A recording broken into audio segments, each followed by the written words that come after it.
રામ જય જય રામ શ્રી રામ જય જય રામ શ્રી રામ જય જય રામ સચ્ચિદાનંદ ભગવાનની જય। આજે જગતને જોવાવાળો છે એને વૃત્તિ એટલે કે મન એટલે કે અંતઃકરણની જો કનેક્શન ના કર્યું હોત તો એ જોવાવાળાની દશામાં કોઈ વધ ઘટ હારું નબળું દેશ કે કાળ કાંઈ ના હોત। તો દેશ અને કાળ એ મનના એટલે કે અંતઃકરણનું સર્જન છે અને એક દેશ અને કાળથી અભિન્નતા એટલે અસ્તિત્વથી આખું વિશ્વ નોખું પોતામાં કલ્પ્યો। દેશ અને કાળની દોસ્તી કરવાથી જ અંતઃકરણને એટલે કે મનનું સર્જન છે આ દેશ અને કાળ। અને એમાં દેશ અને કાળના કારણે ચિત્ર વિચિત્ર ભાવો થાય અને એની અંદર જોવાવાળાની દશા પોતાની વૈયક્તિક દશા હું ફલાણા નામથી છું એ કલ્પનાઓ ઘૂસી ગઈ। એટલે જોવાવાળાની જે દશા છે એ દશાથી કલ્પના એટલે જગત આ ખડું થઈ ગયું એટલે મનડું કરે છે મનન ત્યારે જગત ઊભું થાય છે। હવે મનડું મનન કરે છે એનો મતલબ શું? જગતનું મનન નથી કરતું પણ મનડું કરે છે ઈચ્છાઓ એટલે જગત ઊભું થાય છે। એ જ ઈચ્છાઓ દેશ અને કાળથી માની ચિત્ર વિચિત્ર ઘટતાઓ માયાએ પછી દેશકાળ રચીને વિચિત્રતા તેમાં પૂરી। બ્રહ્મા ઇન્દ્રનું કે બધાનું જે મહાસુખ છે ને એ મહાસુખને રોકી રાખનારી હોય તો એક નાનકડી આપણી ઈચ્છા। હવે જ્યારે ખબર પડે કે રૂપિયો હતો એ ખીચામાંથી પડી ગયો પણ બીજાએ કીધું કે એ તો ખોટો હતો ત્યારે એમ થાય કે સારું થયું સાચવવાની મહેનત ઓછી। પણ રૂપિયો ખોટો છે અને સાચો માનીને બેઠા છીએ ને ગીજામાં પડ્યો છે અને ખોરાય છે તો માનેલો સાચો છે એટલે એની ચિંતા થાય છે કે મારો રૂપિયો ગજવામાંથી પડી ગયો। એની ખબર હોવી જોઈએ કે આ ખોટો રૂપિયો હતો તો સાચવવાની મહેનત ઓછી થઈ સારું થયું જતો રહ્યો। એટલે જે કાંઈ જગતના ભાવો જગતના વિષયો સંબંધો બધું છોડવાનું આવે છે ત્યારે બીક લાગે છે કે મારો સાચો રૂપિયો મેં ખોરી જાય રહ્યો। તો જેમ માખણ તપે છે એમાંથી તેજ એમાંથી ગરમી આ બધું સંપૂર્ણ રીતે ઉત્પન્ન થાય છે ને ત્યારે ઘી નોખવું પડે છે। બહુ માખણ તપે ત્યારે લાકડું બળે છે તો એમાંથી તેજ અને ગરમી નીકળે છે। તો એ રીતે આપણા બ્રહ્મચિંતનનો જ્ઞાન માટેનો અગ્નિ જો વધારે પ્રજ્વલિત થાય મુમુક્ષા નામનો તો આ પ્રકૃતિ આ દેશકાળ મારા તારા કરતો જે દશા બદલાવી નાખી છે એવો હું આ બધાનો બાદ થાય। બાદ થાય મતલબ લાકડું બળે છે તો ગરમી અને તેજ ઉત્પન્ન થાય છે। તો આવી રીતે મુમુક્ષા નામની પ્રતીક્ષાથી અંદરનું આવરણ બળે છે પડદો અજ્ઞાનનો। અને છતાંય જેને એવો અનુભવ બન્યો છે કે આવરણ બળ્યું છે અને પછી જીવન જીવાતું હોય તો એમાં બીજી ભ્રાંતિઓ પેસવાની ભીતિ રહે છે. કઈ કે વાસ્તવમાં તો જ્ઞાનીને અનિચ્છા નામનું અને પર ઈચ્છા નામનું પ્રારબ્ધ તો ઊભું રહે છે. જ્ઞાનીને જ્ઞાન દશામાં કાંઈ નથી પહેતું, પણ વ્યુત્થાનમાં એને કર્મો કરવાના આવતો હોય છે, પ્રવચન આલવાના આવતો હોય કે આશ્રમ કરવાનો આવતો હોય કે બીજું કાંઈ ઊભું કરવાનું આવતું હોય કે ગૌશાળા કરવાની આવતી હોય કે જે કાંઈ ખેલ ઈશ્વરે માંડ્યો, જે પાત્રતા આલે, જે ખાતાના મંત્રી બનાવે એ ખાતું સંભાળવું પડે. એટલે અનિચ્છા પ્રારબ્ધ અને પરીચ્છા પ્રારબ્ધ એ બધાય જ્ઞાનીને વ્યુત્થાન દશામાં રહે છે અને એવા કાર્યો કરવો પડે છે. પણ એમને ફેર શું પડે છે કે જેમ પેલી 2 કિલોનું બાંટ સીધું મારો તો વાગે, પણ એનો ને એનું રૂ એટલા ને એટલા વજનનું રૂનું ફેટલું કરીને મારો તો વાગે નહીં, એટલો ફેર પડે. માણસની દશાનું જ્ઞાન એ એને અજ્ઞાન જેવું લાગે. એટલે અને પોતાને માણસની દશાનું જ્ઞાન અજ્ઞાન લાગે ને એટલે શું થાય છે કે તે માણસની દશાનું સુખ છે એ પાગલનું સુખ લાગવા માંડે. આ તો ગાંડાઓનું સુખ છે પરમ જ્ઞાનીને. કેમ કે પરમ જ્ઞાનની અંદર આખું જગત બ્રહ્મરૂપે પોતાને સેટ થઈ ગયું હોય છે. હવે સેટ આપણું કેમ નથી થયું એના માટે થોડી ઝીણી વાતો લેશું આપણે. એક તો એવું સેટ થઈ ગયું છે જગત આખું બ્રહ્મરૂપે, તો એના પૂર્વે પણ એને થોડીક વિવેક રાખી અને કંઈ ભેગું કરવાની, કોઈની સાથે સંગ નહીં કરવાની, જેટલું જરૂરનું નથી એને ત્યાગી દેવાનું, જરૂર છે એના માટે મુમુક્ષા વધારવાની, આવા કંઈક નિયમો એને પાળવાના હોય છે. જગત બ્રહ્મરૂપે એને થઈ જાય પછી એને કાંઈ ભેગું કરવાની જરૂર લાગતી નથી. પછી અને પૂર્વે એને ભેગું કરવાની જે ઈચ્છાઓ ફિટ થઈ ગઈ હોય તો એને દૂર કરવાની કોશિશ કરવી પડે. બ્રહ્મરૂપે હોવાથી રોટી અને લંગોટીમાં સંતોષ પોતાના માટે, પછી પરીચ્છા અને અનિચ્છા પ્રારબ્ધથી બધું થતું હોય. અને આવું પરમ જ્ઞાન એની પાસે પ્રગટ થઈ ગયું હોય ત્યારે એને ભેગું કરવાની ઈચ્છા નથી હોતી. તો અમુક લોકો ભેગું કરવાની ઈચ્છાથી શિબિરો માંડે, 5000ની ફીઓ રાખે, પણ પરમ જ્ઞાની ને એવું કોઈ પ્રારબ્ધ ના હોય તો એમની પાસે વગર ફી આપણે શીખી શકાય. એટલે કોઈ પણ જાતનું વિપરીત જ્ઞાન પરમ જ્ઞાનમાં આવતું નથી. આત્મા પોતે જ જણાતો હોય, પોતે બોધરૂપ થઈ ગયો છે, પ્રાગટ્ય છે, એમાં બીજું કશું નથી. દેખાવા વાળું કાંઈ રહેતું નથી, દેખવા વાળો સત્તા રૂપે રહે છે. નથી એનામાં ઉદય થતો, કાંઈ નથી એનામાં કોઈ અસ્ત કરવાનું આવતું, ફક્ત કુટસ્થ એટલે અસંગી. બધું એના માથે કૂટાતું હોય પણ એ કૂટાતો ના હોય એવો બોધ માત્ર પોતાનો, મેરે અપને સિવા કુછ નાહી, એવો બોધ માત્ર સ્વભાવ એનો હોય. પણ આ અવિદ્યા એવી વિચિત્ર છે કે અવિદ્યાને લઈ અને આપણો અહંકાર, આપણા હુંપણું એવું સંતત્વનો ખેલ ધારણ કરી નાખે કે જુઓ બધી ઇન્દ્રિયોનો અનાદર કરે, બધાથી અસંગી રહે, સાક્ષાત પરમાત્માની જેમ, અને પોતે જ પરમાત્મા છે એવું એને લાગે. પણ લાગતું હોય, લાગવા લાગે, છતાંય આત્મતત્વનો સ્વભાવમાં કોઈ રીતે લાગતું હોય, ધોખો આવતી હોય, એમ લાગે કે આ અવિદ્યાનો કેટલો ખેલ છે, આપણને પરમાત્મા રૂપે સાબિત કરી દે.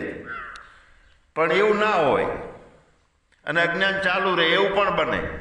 પણ છતાં એક શ્રદ્ધા હોય, અજ્ઞાન ચાલુ હોવા છતાં શું શ્રદ્ધા હોય છે કે ખરેખર આત્મતત્વના સ્વભાવમાં કોઈ પણ રીતે કોઈ જાતની અવિદ્યા છે નહીં, હોતી નથી. આવું સાંભળ્યું છે. એના હાથમાં જ કોઈનો સંગ થતો નથી એવું સાંભળ્યું છે. તો નિર્વિકલ્પ સમાધિનું સુખ શરૂ થાય. એને શ્રદ્ધા એની પોતાને બતાવતી હોય, વિવેક કરાવતી હોય કે ભલે હું જૂઠો મેં મને આત્મા માની લીધો છે, પણ વાસ્તવિક જૂઠું માનવાનું તો ચાલુ તો રાખવું જ છે. ધ્યાન ના લાગે તો ખોટું ધ્યાન કરવું છે. પરમાત્માનું સાચું સ્વરૂપ નથી જડતું તો કોઈ પણ રૂપે, શાંતિના સ્વરૂપે, મૌનના સ્વરૂપે, પ્રકાશના સ્વરૂપે, કોઈ પણ રૂપે એક સ્વરૂપ માગી અને માની અને એની જોડે અભિન્નતા કરવી છે. કેમ કે એને શ્રદ્ધા હોય છે કે કોઈ પણ એક સ્વભાવ આપણે આત્મતત્વનો પકડી લઈશું ને તો ભવિષ્યમાં રસ્તો મળી જશે. એટલે અવિદ્યા કોઈ કાળે આત્મતત્વમાં સંભવતી નથી. માટે નિર્વિકલ્પ સમાધિનું સુખ શરૂ થઈ જાય અહીંયાથી. વિકલ્પો જ્યારે ગોતવાનું બંધ થાય ને એક વખતનું, તમે કોઈ પણ રૂપે આપણે માની લઈએ પરમાત્મા છે, મૌન રૂપે માનીએ, શાંતિ રૂપે માનીએ, પ્રકાશ રૂપે માનીએ, અનેક રૂપે ભલે ના જણાતો હોય, પણ શૂન્યને તો ઓળખીએ છીએ ને, વ્યાપકતાને ઓળખીએ છીએ ને. વ્યાપકતા એટલે આકાશની જેમ, તો એ રૂપે માની લઈએ અને એનું ચિંતન કરીએ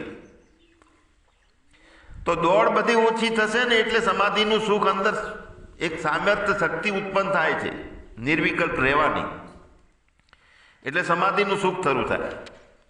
હવે સમાધિનું સુખ શરૂ થાય એટલે બધાના અભાવો પોતાનામાં થતા લાગે, કાંઈ નથી મારા સિવાય, એવું ચાલુ થઈ જાય. તો બધા અભાવો થાય ત્યારે એ સમાધિનું સુખ હતું એનાથી વધે. અને વધે એટલે છેલ્લે એટલું બધું એ સમાધિનું સુખ પુષ્ટ થાય કે સદાય માટે હું સ્થિર અચલ છું, અવિનાશી છું અને બધી વૃત્તિઓનો લાડવો બની ગયો છે એવી અડોલ ભૂમિકા થાય. હવે એનું કોઈ માપ નથી, પણ પહેલા જગતના માપથી આપણે પરમાત્માને પકડવાની શરૂઆત કરી દેવી, પોતાની દોડ ખોટી કરી નાખવી, બંધ કરી નાખવી. બે વિદ્વાનો શાસ્ત્રીઓ જતા હતા. એક જગ્યાએ શાસ્ત્રનો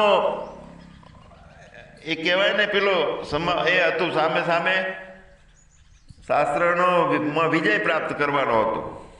એટલે ખૂબ બધા પુસ્તકો ગાડામાં ભરેલા અને જતા હતા. અને નદીના કિનારેથી પસાર થયું ગાડું, એટલે છોકરા રમતા હતા.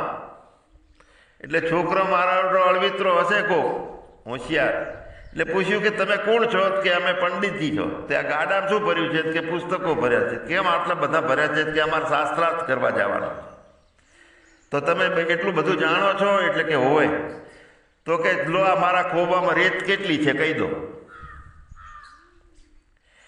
એટલે શાસ્ત્રીએ કીધું કે અમારા શાસ્ત્રોના અભ્યાસમાં તો કોઈ દાડો એવી વાત આવી નથી કે તમારા ખોબામાં રેત કેટલી છે. તો કે તમને એટલી ખબર નથી પડતી શાસ્ત્રોને, તમે શું જાણો છો? હું કહી દઉં કે તમને ના આવડતું હોય તો કે કહી દે. તો છોકરાએ એમ કીધું કે એક ખોબો ભરી. મારી પાસે રેત કેટલી છે? તો એક ખોબો ભરી. તો આ એનું માપ થયું છોકરાનું. હવે એ રેતને સમજવા માટે એ માપની જરૂર હોય, અને એ જેને વસ્તુ જે સમજવી હોય છે એ માપની ખબર હોવી જોઈએ, આવડવું જોઈએ એ માપની. હવે બ્રહ્મદશા જે છે એનું લક્ષણ શું છે? સત છે, ચિત્ત છે અને આનંદ છે. તો ભલે બુદ્ધિથી અર્થો કરીને માપવાનું શરૂઆત કરવું પડે. એમાં જગતના પદાર્થોને માપવાની રીત છે એવી રીત નથી કોઈ, છતાંય અર્થો કરી અને પરોક્ષ ને દ્રઢ કરવું પડે. બ્રહ્મદશા માપવાનો માપ ચાલુ કરી નાખવું. કાં તો વ્યાપકતા છે, ક્યાં તો પ્રકાશ રૂપે છે, કાં તો શાંત રૂપે છે, કાં તો મૌન રૂપે છે, કાં તો શૂન્ય રૂપે છે. જે જગતનું લક્ષણ હોવા છતાંય ના હોય, જગતને ખ્યાલ ના આવતો, એવું માપ નક્કી કરી અને એ માપથી માપ લઈ અને એ દશા કેળવવાનું ચાલુ કરવું. તો શું થાય છે? એનાથી એ ટેવ પડે છે એટલે દેહના અભિમાનનો નશો ઓછો થાય, ઉતરી જાય ધીરે ધીરે ધીરે. અને એ નશાની અંદર તો એને દેહ જ દેખાતો હોય, જગત જ દેખાતું હોય છે, સાચું જ દેખાતું હોય છે. ભાગ પી ગયા અને ભાગનો નશો ચડે એટલે વાસ્તવિકતામાં બ્રાહ્મણ હોય તો એ એમ કહે છે કે હું તો સગ્રમ ભાઈ છું, પ્રજાપતિ છું. અને જે પકડાય એ જ બોલ બોલ કરે, ભાગનો નશો ચડ્યો હોય તો હવે એને ઘરના આવે બધાય ચંચોળે કે તમે તો બ્રાહ્મણ છો, જગદીશભાઈ ત્રિવેદી છો, કે ના હું તો સગ્રમ પ્રજાપતિ છું. એને ઘણી રાડું પાડે પણ એ નશો ના ઉતરે. પછી ઘરે લઈ જઈને છાસ ને દહીં ખાટું ખાટું પાવે ને માથે પાણી રેડે એટલે ભાગનો નશો ઉતરે. ત્યારે એને ખબર પડે કે હું તો જગદીશભાઈ ત્રિવેદી હતો. એટલે દેહના અભિમાનનો નશો ઉતરે એ પ્રમાણે ઉતારવા માટેની આ રીતો છે માપો બધાય.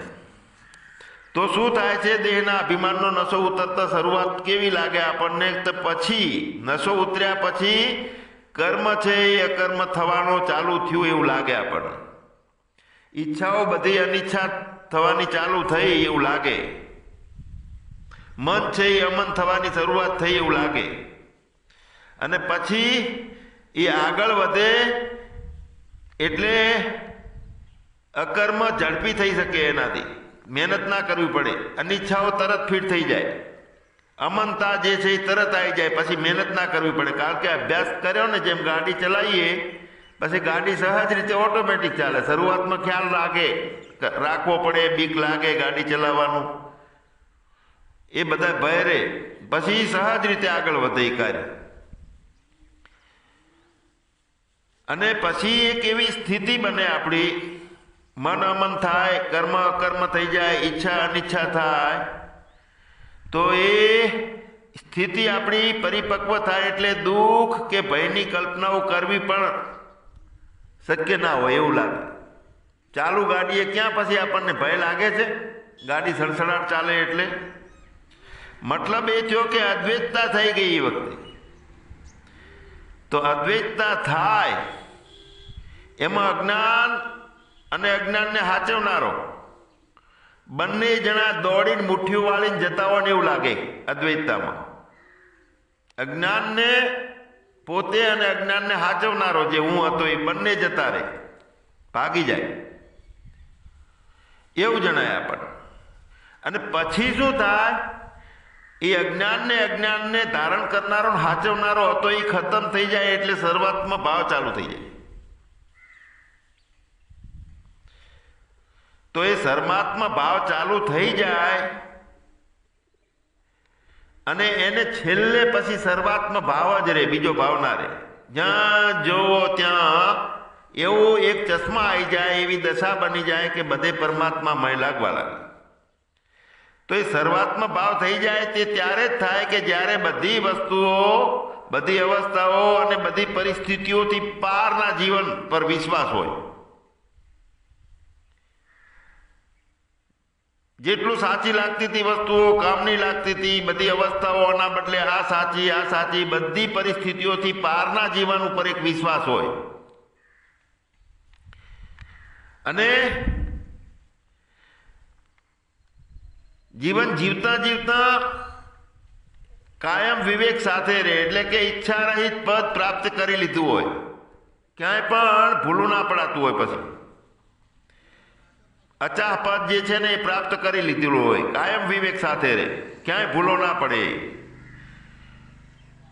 અને અચાહ પદ પ્રાપ્ત થાય એટલે બધું જ એનાથી જે થાય એ અકર્તા ભાવમાં, અમની ભાવમાં બધું સેવા રહિત સાક્ષાત તરીકે બધું કાર્ય થાય, બધું સાક્ષી ભાષ્ય થાય, સેવા તરીકે થતું હોય.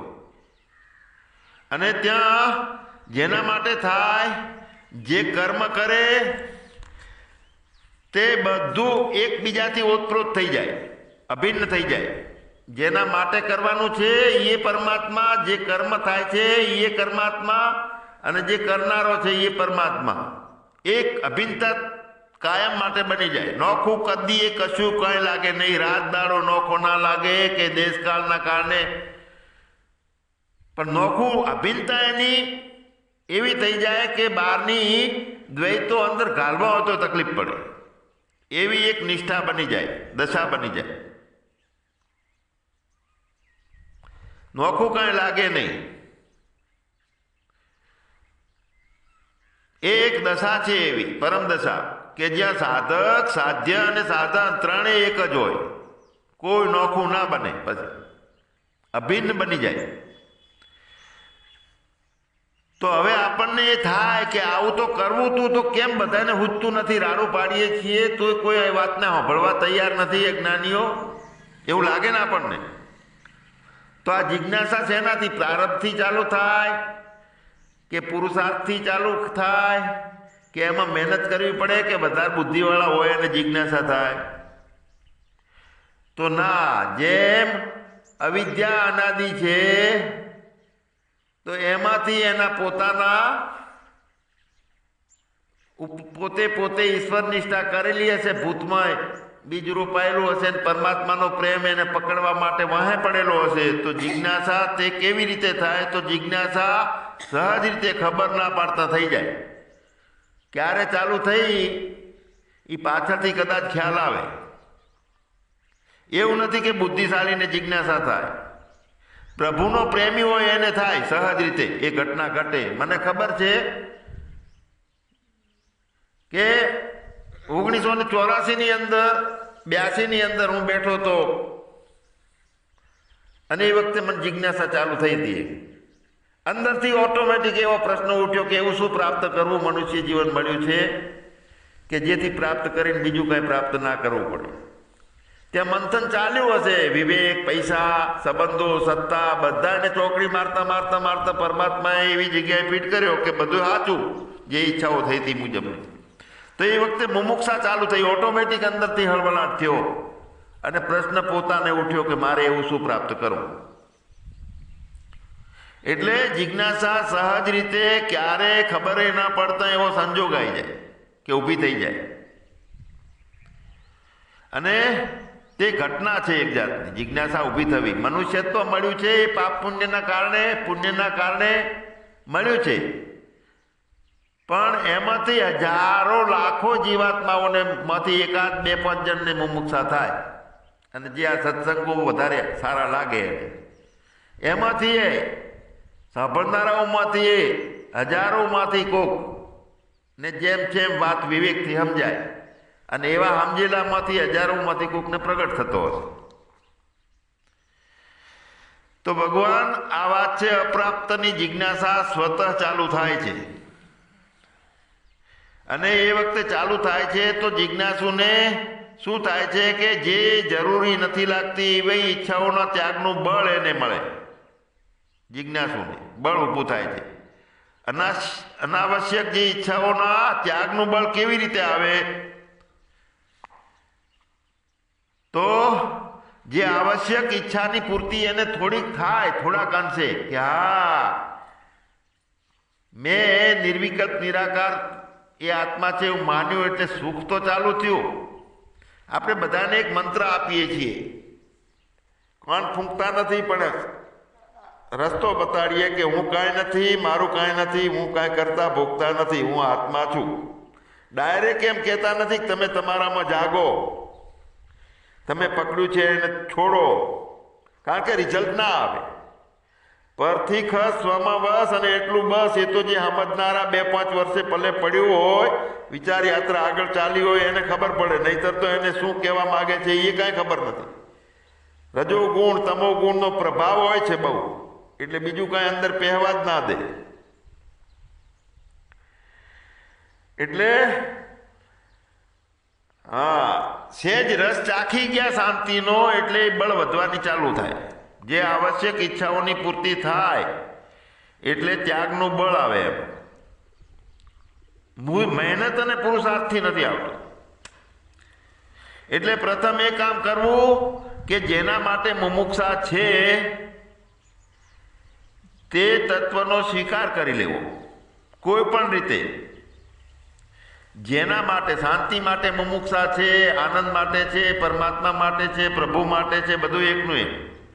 તો જેના માટે મુમુક્ષા છે તો પહેલાં તો મુમુક્ષા થઈ છે એટલે ઈશ્વરની પૂર્ણ કરુણા માનવી, ગદગદિત થવાનો એ ભૂમિકા છે. અને મુમુક્ષા થાય તો એનો સ્વીકાર કરી લેવો, જે માટેની મુમુક્ષા થઈ છે કોઈ પણ રીતે. પછી વચ્ચે ઊભો ના રહેવું, આમ નહીં ને આમ ને આમ નહીં ને આમ. હવે સમજી લો કે અહીંથી ગિરનાર 10,000 પગથિયા ચડવા માટે શરૂઆત કરી છે અને વચ્ચે પગથિયા તૂટેલા આવે છે, તો તમારું લક્ષ્ય શું છે? ઉપર ગિરનાર ઉપર ચડવાનું, પગથિયા હામું કરવાનું લક્ષ્ય નથી. હવે જે તૂટેલા પગથિયા આવે છે એને હામા કરતા જઈએ, પછી આગળ ચડીએ ને કે આગળ નહીં ચડીએ ક્યું એ ભ્રાંતિમાં રહીએ તો બધા પગથિયા હામા કરતા કરતા કરતા ગિરનાર ઉપર ચડવાનું રહી જાય. બહુ આ એક સત્ય અનુભવ. અને જેને એ રસ્તે મેં થોડો પ્રયત્ન કર્યો છે એમને સારું પરિણામ મળ્યું છે. આમાંથી સાંભળનારા છે, એમાંથી જેના માટે મુમુક્ષા છે તેનો એના લક્ષ્યનો સ્વીકાર કરી લેવો, પહેલા એના સ્વરૂપનો સ્વીકાર કરી લેવો. સમજાય નહીં તોય પગથિયા ચડતા ચડતા ચડતા ખરાબ પગથિયા પહેલા રિપેર નથી કરવાના, છેક ઉપર ચડવું પછી બળ આવે અંદરથી. રિપેરિંગ કેવી રીતે કરવું, કયા પગથિયા હતા ને એના માટે રેત કેવી રીતે ચડાવી, સિમેન્ટ લાવીને કયા કડિયાને ફોન કરવાનું, બધું હું જ છે. એટલે એવી ભ્રાંતિમાં નથી રહેવાનું કે પહેલાં પગથિયા રિપેરિંગ થઈ જાય પછી હું ગિરનાર ઉપર ચડું. મન અમન ક્યારે થાય? જે ગોતી લે અને એનો સ્વીકાર થાય અને બાકીનો બધો અસ્વીકાર થાય તો જ મન અમન થાય. જ્યાં સુધી બાકીનાનો અસ્વીકાર થતો નથી તો અમન ના થાય. મન એના સંસ્કારો અંદર પડ્યા હોય છે, બહાર ધોખો હોય કે હું અમન થઈ શકું છું.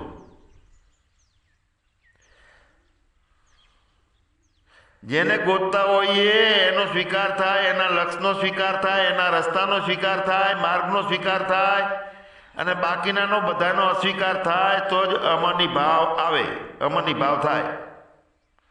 રોકાઈ જવાથી જેને અસ્વીકાર કરવાનો છે એનો અસ્વીકાર ના કરીએ તો અમની ભાવ નથી આવતો, ઊભું થાય ભૂતરું. તો હવે ત્યાં માર્ગદર્શક કોણ? જાણીએ છીએ મન અને અમનની દશાએ સમજીએ છીએ, પણ વારે વારે એ ભૂમિકામાંથી પાછું લપટી જવાય છે એવું લાગે. તો એનો માર્ગદર્શક કોણ? તો વિવેક એનો માર્ગદર્શન કરે.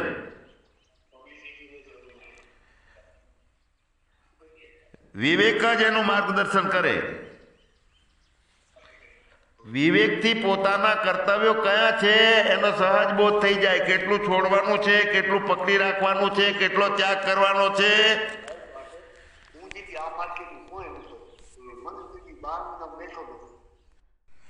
તો શું થયું? વ્યર્થ ચિંતન તો ત્યારે મટે કે જરૂરી નથી એ ઈચ્છાઓ મટે. તો પછી આવશ્યક છે તે બ્રહ્મચિંતનની શરૂઆત થઈ જાય અને તે બ્રહ્મચિંતનથી અપ્રાપ્તની પ્રાપ્તિ એ થાય અને કરતાપણાનો ભાવે ખતમ થાય. એક એવો પ્રશ્ન આવે કે સત્યને, એ સત્ય છે એ અસત્યને મટાવે? ઘણા બધા આપણે કહીએ છીએ કે જ્ઞાન થાય તો જ અજ્ઞાન હટે. તો અહીં એક ઝીણી વાત ખ્યાલ રાખવા જેવી છે. સત્ય તે અસત્યને મટાવે તો ના, કારણ કે સત્ય મટાવવા વાળું છે નહીં. તો સત્યની જે મુમુક્ષા છે એ મુમુક્ષા અસત્યથી છૂટી પડી જાય. તીવ્ર મુમુક્ષા બને એ તીવ્ર મુમુક્ષા અસત્યથી છૂટી પડી જાય. આપણે ઘી બની ગયું હોય તો ઘી માખણને પૂરું કરે, ખતમ કરે? તો ના, એનો તાપ છે એ ખતમ કરે છે.